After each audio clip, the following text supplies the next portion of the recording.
our church has definitely been there for our family all the time, like throughout our whole life. There have been times where people have, obviously brought over meals for times whenever, when someone was sick or when my mom was sick and we needed someone to take care of us. Like there were women that stepped in and did that. Even I don't remember this, but even whenever I was a baby and I had trouble breathing, that like there were women that even came and spent the night at our house to help take care of the rest of the kids at the time. But we've over the years people have come and got our laundry and did our laundry to catch my mom up.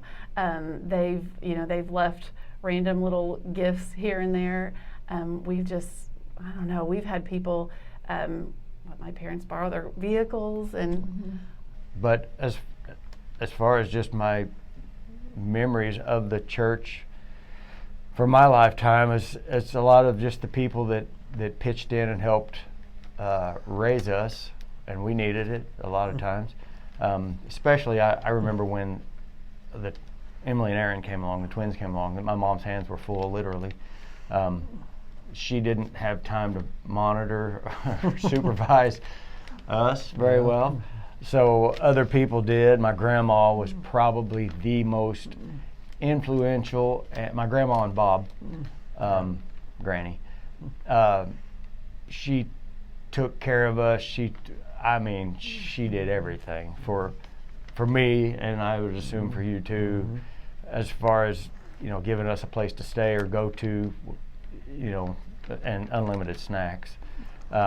But she and Bob were huge in raising us, as well as several other people in the church who, always lended a hand or a meal or whatever it was when, Mom wasn't able or just was overwhelmed, or, just pitched in. There was a lot of people that helped her clean, just clean the house, just try to get chores done and whatnot. Greg and Patty were huge. I don't think they were actually involved in the church until a little bit later, but I can remember them almost as far back as I can remember when they still lived in Aiken.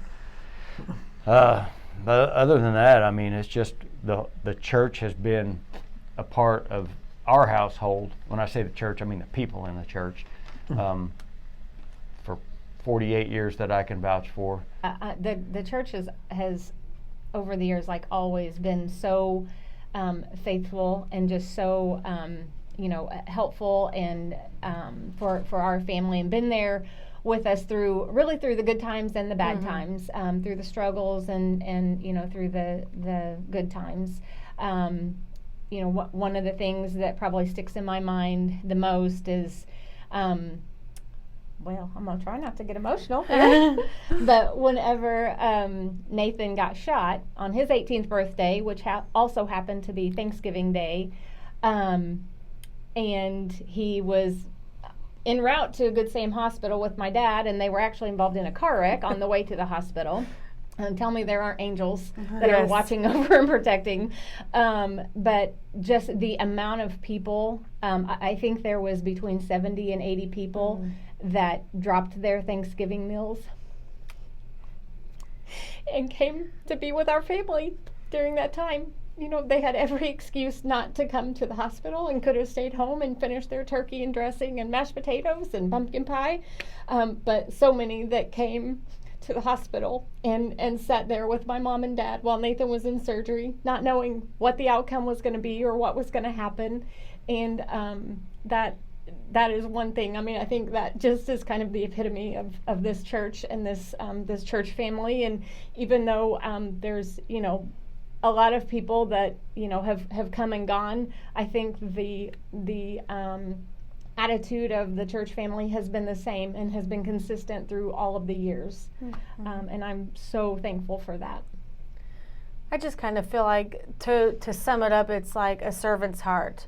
And I truly feel like our dad definitely has a servant's heart, but in return, this church has a servant's heart. And it's it's our family, it's any other family, but through the good and the bad, like you said. But there's been so many times that we needed something and somebody was there, and maybe somebody that we didn't expect to step up and to pull through for us, but like God made a way. And I just feel like there's always grace, there's always love. There were times when I was a teenager that things could have went differently, but our church has always been so gracious and so loving and so understanding that